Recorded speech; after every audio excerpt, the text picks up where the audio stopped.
Ladies and gentlemen, welcome to the Grand Page.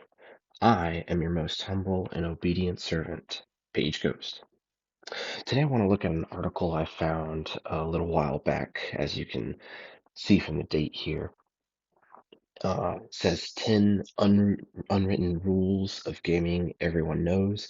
Uh, I'm always really interested in anything when it comes to video game theory, how video games work, why they work, what makes them interesting, things that we pick up on as gamers, things we don't, the difference between how gamers think and how people who don't play video games think. These kinds of things really, really interest me. So I did look at the first few when this article first came out, but admittedly, I don't think I really remember them. So we're just going to jump right in and we're going to start looking at these 10 unwritten rules of gaming everyone knows. Okay, so number 10, go the wrong way first. I can already tell it's all about, this one's all about finding all those collectibles along the way. Also, nice picture of Bloodborne. No, wait, no, that's not Bloodborne. That's Dark Souls 3, if I'm not mistaken. Speedrunners and gamers who just want to mainline the central story until they hit the end credits can ignore this one, but the rest of us, especially the completionists among us, will know you always go the wrong way first. Walk right away from that quest marker and toward the passageway that clearly isn't taking you to the next step in your main quest, because that's where you'll find your collectibles, the best loot, upgrades, and treasure. I always get so mad whenever I find two pathways, but I don't know which one's the main pathway, and then I end up going on the main pathway, and then I can't go back to that pathway that obviously now had the collectibles on it. I get so mad when that happens. Let's see here, continuing on, not to mention hidden side quests and gear you might otherwise miss. Yep, it's a really, really big deal, especially the most powerful, some of the most powerful gear that you can get. For completionists, there's no greater agony in video games than realizing you accidentally went the right way, and now you can't get back to that extra corridor you skipped or the chest you spied through a gated off area. So everybody knows you wander down the little side path or the boring looking path so you don't accidentally progress and miss out on the goods. That's great. That's good. Number 9, red barrels explode. I'll be honest, there are a couple of video games where red barrels don't explode, and that is nothing short of unconscionable. Anyone who has ever played an action game, shooter, or most RPGs knows that red barrels explode. Whether they come in the form of a fire extinguisher, conveniently placed red vessel, you can be assured that pelting it with bullets will result in a satisfying and destructive boom. Regardless of the genre, this is an unwritten rule. If you've ever tried to shoot a red canister in a game and it hasn't exploded, please name and shame down in that comment section. Oh, yeah, that's a good one. From Doom, Just Cause 3, uh, Broforce, which is something I've been playing lately. It's that, I think it's instinctually that red color. It's especially the way that it's put in video games. It's made to stand out. Red usually signals some sort of like danger, high emotion, things of that nature. And so that's why this works in games for sure. But yeah, red barrels, they explode. The meaning of nonverbal communication. And we got the classic teabagging. Not everybody has voice chat, and for those who do, not everybody who loves to sink time into multiplayer games necessarily wants to use it. It's fortunate then that those who have spent plenty of time in online games have developed an unwritten shorthand for communicating even without using voice, text, or specific emotes. I myself have partaken in this, and people have used this as well whenever they didn't have it. Um, Shaking, especially like in a first person shooter, shaking your gun up and down kind of like universally gives people the indicator, like, hey, go this way or do something with this immediate thing right here because I can't do it. Um, Nonverbal communication is a pretty big deal in video games because not everybody can get a microphone. So this is a really good one. Let's see here. Somebody means you're friendly. Wow.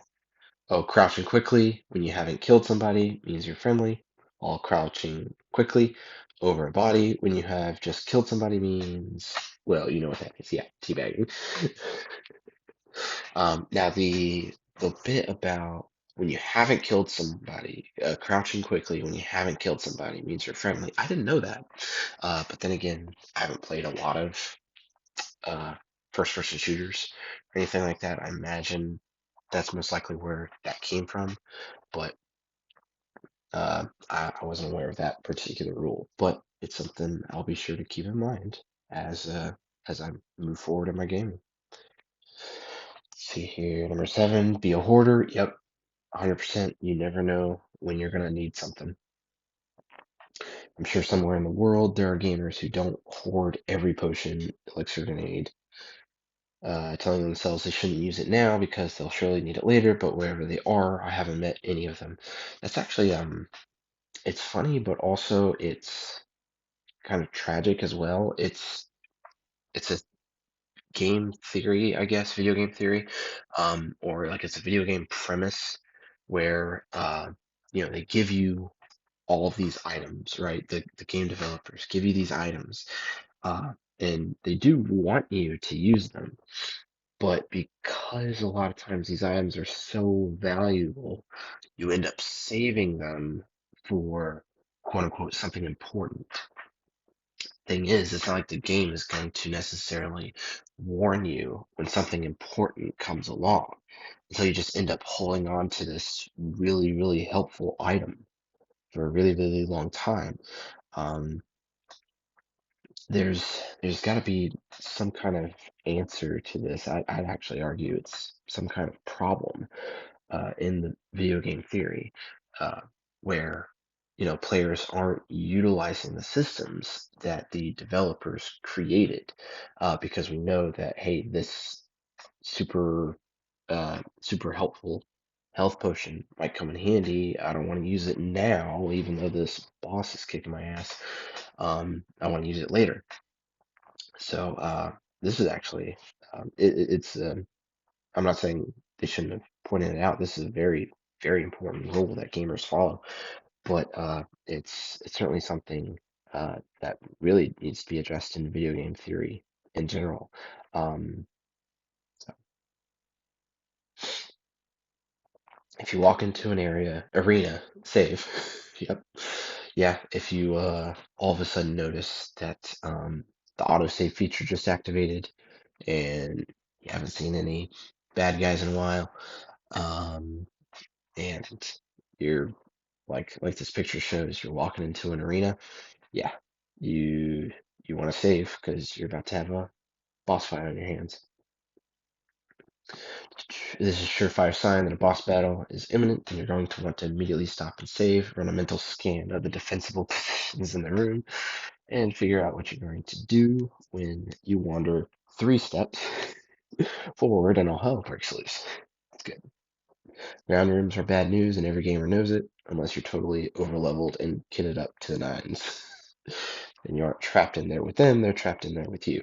Nice, nice quote there from, I believe, the Watchmen movie. Good, it's very nice.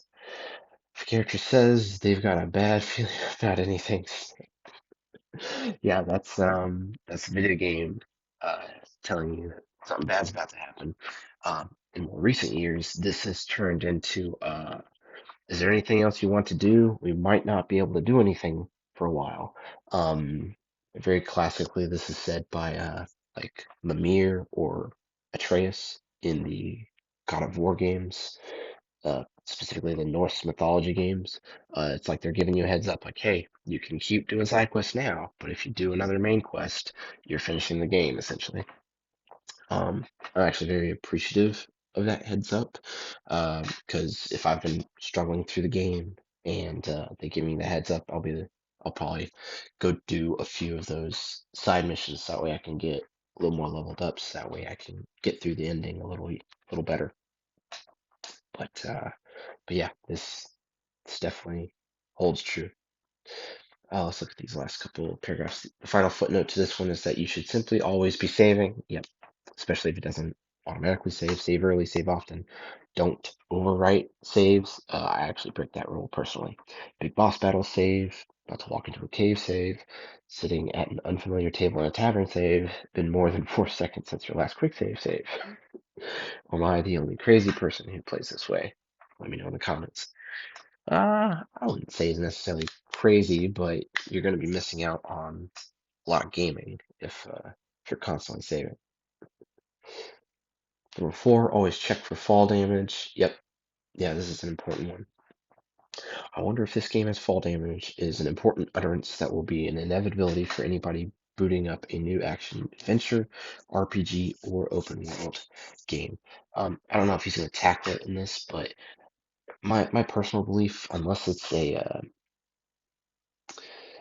guess unless the game is like taken super seriously, I feel like platformers, especially classically made platformers like Mario and stuff like that, it frustrates me to no end whenever there's fall damage or oh uh great example of this was actually Doom 2016. There's no reason that game should have had fall damage. It should not have had fall damage, and Doom Eternal admittedly fixed that, but it was so frustrating having to deal with fall damage constantly. Take Assassin's Creed, for example, where you'll be doing a lot of admittedly encouraged falling into soft and convenient located haystacks, but there will also be more than a couple of buildings you'd like to throw yourself off of to get places faster. In Odyssey in the late game, this isn't such a big deal as you will get to a point where you're immune from fall damage. Don't know how that works. I think that's a big stumble on Assassin's Creed. But try to pull the same sick stunt in Origins and Bayek's. I think Bayek might be pronouncing it wrong. Bayek's going to be feeling that tomorrow. Naturally, for me, you'll obviously be saving before you throw yourself off the cliff. That's a reference to earlier in the article. All that to say, it's important to test the limits and controls of a game as soon as you get stuck in. As you get stuck in. I don't know if you meant to write it that way, but yeah, testing out the game functions, what works, what doesn't, how healing works, that sort of thing. All that super important when first starting a game. Number 3, if no one sees you stealing, it's not stealing. um, I haven't played a lot of games where you're allowed to quote unquote steal, so I'm not as familiar with this one. It doesn't matter if you've decided to play a total bastion of justice, light side Jedi kind of protagonist. Stealing is only bad if somebody sees you stealing. Games that punish you for stealing when no one even saw you do it are unfair. I wouldn't necessarily disagree with that. If the game has systems and laws and whatnot, you gotta follow them, even if doesn't necessarily seem fair all the time. Games have rules for a reason. Is that a wild generalization? Sure. But who are you really hurting by ransacking a peasant's only remaining possessions if you have a whole world to save? The thing is, the peasant doesn't know that you're trying to save the world. You gotta keep that in mind. So, more importantly, if the game's morality system only factor, this is only important if there's a morality system. So go ahead, gingerly place a bucket over the head of a local occupant. Make off with their heirlooms. Running parallel with this rule is that upon rocking up to a new town, complete with homes and businesses, you should take everything that isn't nailed down. Goodness gracious, got a bunch of gamers just stealing stuff because they're playing a game. It's funny. Don't kill the chickens. This was established by Legend of Zelda, of course, but it's been around for so long now that it's apparently part of game theory. But it's a good one. This might not be a game or rule everyone knows, but if you know, you really know. and you've learned there's just nothing to be gained in hassling the chickens. Definitely not the chickens' rule. Yep, very true. Number one, the clues to a second stage boss fight.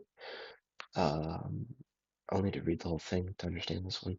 The cooler a boss looks and the later you face them in a game drastically increases the probability the boss fight will roll into a second stage. Okay, gotcha. Gamers are already pretty across the frequency of multi-stage boss fights, but if a video game boss has a lot of foreshadowing, special arena, a gorgeous design, or they crop up really late in the game, then just go ahead and take that health bar as a guideline and not an expectation.